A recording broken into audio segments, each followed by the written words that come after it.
সর্বপ্রথম মহামনিব আল্লাহ পাক রব্বুল আলামিনের কাছে শুকরিয়া জ্ঞাপন করছি, যেহেতু আজকের দিনটা হলো বছরের প্রথম দিন। আপনারা জানেন তো, আজকে হলো মুহররম মাসের 1 তারিখ 1447 হিজরি। আজকের দিনটা মুসলমানদের জন্য একটি গুরুত্বপূর্ণ দিন। আসলে মুসলমানদের একটা নিজস্ব আলাদা পঞ্জিকা বা ক্যালেন্ডার রয়েছে।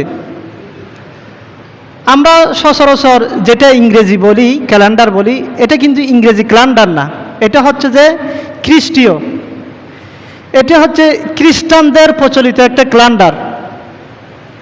আমরা কিন্তু পৃথিবীর ইতিহাস থেকে যদি আপনি ঘেঁটে দেখেন, চন্দ্র, ঈদের নামাজ, তারপরে বিভিন্ন আনুষ্ঠানিক যত কিছু হয় সবগুলো কিন্তু চাঁদকে কেন্দ্র করে হয়। কীকে কেন্দ্র করা হয়?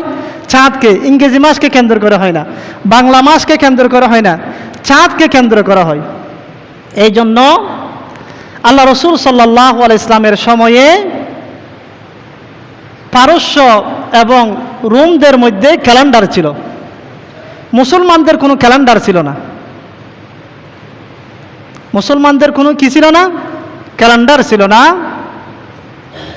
মুসলমানরা কোনো ঐতিহাসিক ঘটনাকে কেন্দ্র করে অমুক আমুল ফিলের এত বছর পরে ওই ঘটনাটা হয়েছে, এরকম করে করে কি করত, মানে কি একটা নির্দিষ্ট জিনিসকে তারা কেন্দ্র করত বা গণনা করত। এই ক্ষেত্রে হজরতে উমর রাদিয়াল্লাহু তাআলার খেলাফত কালে 3য় এবং 4র্থ বছরে হজরতে আবু মুসা আশআরী রাদিয়াল্লাহু তাআলা রাষ্ট্রীয় কাজে নির্দিষ্ট তারিখ না থাকার কারণে রাষ্ট্রীয় কাজে ব্যাঘাত ঘটেছে। এই জন্য হজরত আবু মুসা আশআরী রাদিয়াল্লাহু তাআলা হজরত উমর রাদিয়াল্লাহু তাআলাকে চিঠি পাঠালেন যে আপনার বিভিন্ন অফিস আদালতের যে কাগজগুলো রয়েছে ওগুলার মধ্যে তারিখ না থাকার কারণে জামিলার সৃষ্টি হচ্ছে। মুসলমানদের একটা আলাদা একটা ক্যালেন্ডার প্রয়োজন। কি প্রয়োজন? ক্যালেন্ডার প্রয়োজন। যেহেতু খ্রিস্টানদের রয়েছে, তো অনেক সাহাবী পরামর্শ দিল যে হযরত ওমর রাদিয়াল্লাহু তাআলা সাহাবীদেরকে নিয়ে কি করলেন? পরামর্শ করলেন, আমরা মুসলমানদের জন্য একটা কি করতে চাই? ক্যালেন্ডার নির্মাণ করতে চাই। এখন সাহাবীরা পরামর্শ দিল, আল্লাহ রসুল সাল্লাল্লাহু আলাইহি ওয়াসাল্লাম যেদিন পৃথিবীতে জন্মগ্রহণ করেছে সেদিন থেকে আমরা তাহলে হিজরি নববর্ষ শুরু করতে পারি। আর কিছু সাহাবী বলল যে না, আল্লাহ রসুল সাল্লাল্লাহু আলাইহি ওয়াসাল্লাম যেদিন পৃথিবী থেকে বিদায় নিয়েছে, ওফাত বরণ করেছে, সেদিন থেকে আমরা কি করতে পারি? মাস গণনা করতে পারি। আমি আপনাদেরকে এই আমরা মুহররম মাস কোথায় পেলাম, কোথায় থেকে আসলো, আর ইতিহাসটা একটু তুলে ধরতেছি। এভাবে বলার পরে হযরত আলী রাদিয়াল্লাহু তাআলা বললেন যে না, যেই দিন আল্লাহ রসুল সাল্লাল্লাহু আলাইহি ওয়াসাল্লাম মক্কা থেকে মদিনা হিজরত করেছে সেই দিন থেকে আমরা হিজরি সন প্রবর্তন করতে পারি। তখন হযরতে ওমর রাদিয়াল্লাহু তাআলা বলল, এটাই ঠিক হবে, যেহেতু হিজরত হচ্ছে হক এবং বাতিলের মধ্যে পার্থক্যকারী। তখন থেকে হযরতে ওমর রাদিয়াল্লাহু তাআলা হিজরতকে কেন্দ্র করে এই হিজরি সনের প্রবর্তন হয়েছে। বড় করে বলি সুবহানাল্লাহ। আর মুসলমানদের যে 5টি রুকুন রয়েছে, 5টি রুকুনের মধ্যে একটি হচ্ছে হজ। হজ হচ্ছে সবার শেষে। এই যে হজের মাস চলে গিয়েছে, মুহররম মাস শুরু হয়েছে। এই সেখান থেকে আল্লাহ পাক রব্বুল আলামিন মুসলমানদের প্রথম 12টি মাসের মধ্যে একটি মাস হলো কি মাস? মুহররম মাস। এই জন্য সম্মানিত হাজরিন, মানুষের প্রতিটি জীবনে হলো নবজীবন। এই যে আমরা যে আজকে নতুন বছরের মধ্যে পা রেখেছি, আল্লাহ পাক রব্বুল আলামিন চাইলে গত রাত্রেই আমাদের হায়াতের বাজেট শেষ করে দিতে পারতেন, কিন্তু প্রতিটি দিন, প্রতিটি ক্ষণ আল্লাহ তাআলার পক্ষ থেকে বিশেষ একটি রহমত। বড় করে বলি সুবহানাল্লাহ। রব্বুল আলামিন বলেন, وهو الذي يتوفاكم بالليل ويعلم ما جرحتم بالنهار ثم يبعثكم فيه لإقضاء أجل مسمى তিনি সেই সত্তা তোমরা যখন রাত্রে ঘুমাও তিনি তোমাদেরকে মৃত্যু দান করেন। বড় করে বলি সুবহানাল্লাহ। আমরা যেটা ঘুমাই সেটা হলো আমাদের ছোট মৃত্যু, আর যখন আমরা পৃথিবী থেকে নিঃশ্বাস ত্যাগ করি এটা হচ্ছে আমাদের বড় মৃত্যু। আল্লাহ পাক রব্বুল আলামিন বলেন ওয়া হুয়াল্লাযী ইয়াতাওয়াফাকুম, তিনি আল্লাহ পাক রব্বুল আলামিন যখন তোমাদেরকে রাত্রে ঘুম দেন ওই ঘুমের মধ্যে তোমাদেরকে মৃত্যু দেন। আবার কি করেন? ওয়া ইয়ালামু মা জারাহতুম বিন-নাহার, তোমরা দিনের মধ্যে যা কিছু অর্জন করো সেই বিষয়ে আল্লাহ পাক রব্বুল আলামিন জানেন। সুম্মা ইউবআসুকুম ফীহি লিউকদা আজালুম মুসাম্মা, তোমরা যখন রাত্রে ঘুমাও, রাত্রে আল্লাহ পাক রব্বুল আলামিন তোমাদেরকে আবার ঘুম থেকে জাগান এবং নির্দিষ্ট সময় পর্যন্ত তোমার যদি হায়াত থাকে তাহলে তুমি আগামীকাল সকালে ঘুম থেকে উঠতে পারবা।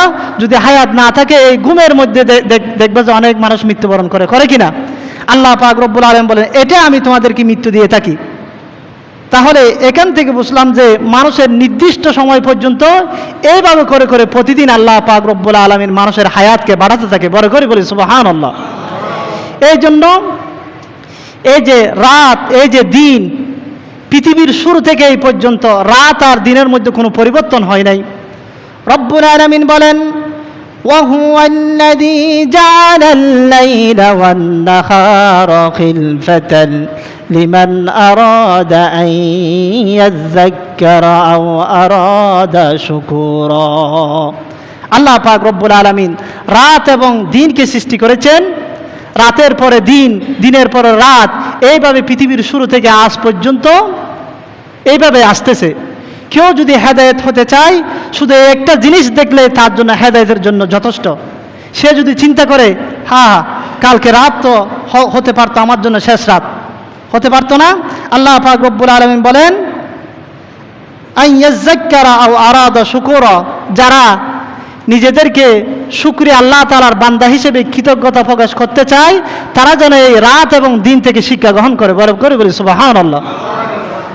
তাহলে মানুষকে যে হায়াত দিয়েছে, আপনাকে যে হায়াত দিয়েছে আজকে, এর জন্য আল্লাহ তাআলার কাছে শুকরিয়া করা দরকার। দরকার কি না? দরকার।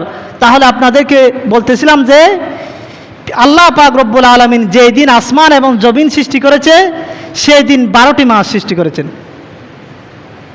রব্বুল আলামিন সূরাতুত তাওবার মধ্যে 36 নং আয়াতের মধ্যে বলেন ইন্না ইদ্দাতাশ শুহুরি ইনদাল্লাহি 12 শাহরান ফি কিতাবিল্লাহি ইয়াওমা খালাকাস সামাওয়াতি ওয়াল আরদ মিনহা আরবাআতুন হুরুম।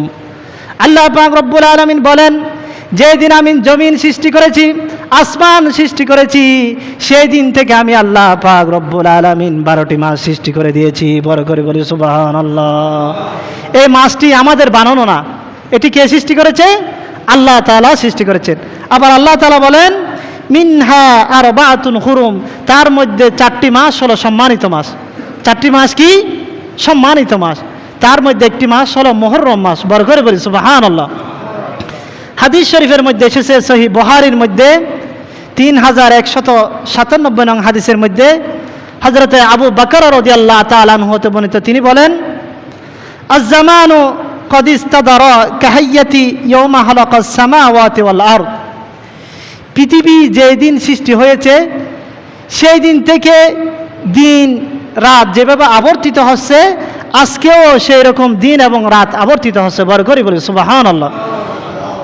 12টি মাসে হয় 1 বছর। মিনহা আরবাআতুন হুরুম, তার মধ্যে 4টি মাস হলো সম্মানিত। একটি হলো জিলহজ, জিলকদ, আরেকটি হলো মুহররম, আরেকটি হলো রজব মাস। এই 4টি মাসকে আল্লাহ পাক রব্বুল আলামিন সম্মানিত মাস বলেছেন। এই 4টি মাসের মধ্যে গুনাহ না করার জন্য আল্লাহ পাক রব্বুল আলামিন নির্দেশ দিয়েছেন, বিশেষ করে মুহররম মাস। আরবের মধ্যে তারা 12টি মাসকে নিজেদের মতো করে 14টি মাস করে নিত। আল্লাহ দিয়েছে কয় মাস? 12 মাস। তারা নিজেদের মতো করে 14টি মাস করে নিত। সেজন্য আল্লাহ পাক রব্বুল আলামিন এই কোরআনের আয়াত দিয়ে বুঝে দিয়েছেন যে আমি তোমাদের জন্য 12টি মাস সৃষ্টি করেছি, এই 12টির মাসের মধ্যে 4টি মাস সম্মানিত করেছি। এই সম্মানিত মাসগুলোর মধ্যে তোমরা নিজেদের উপর কি করবে না? জুলুম করবে না। এই 4টি মাসের মধ্যে, সম্মানিত মাসের মধ্যে তোমরা নিজেদের উপর কি করিও না? জুলুম করিও না। এই জন্য এই 4টি মাসের মধ্যে জিলকদ মাস, জিলহজ মাস এবং মুহররম মাস, রজব মাস, এগুলো হচ্ছে সম্মানিত মাস। এই সম্মানিত মাসগুলোর মধ্যে বিভিন্ন ধরনের গুনাহ পাপাচার থেকে আল্লাহ পাক রব্বুল আলামিন আমাদেরকে বিরত থাকার জন্য নির্দেশ দিয়েছেন।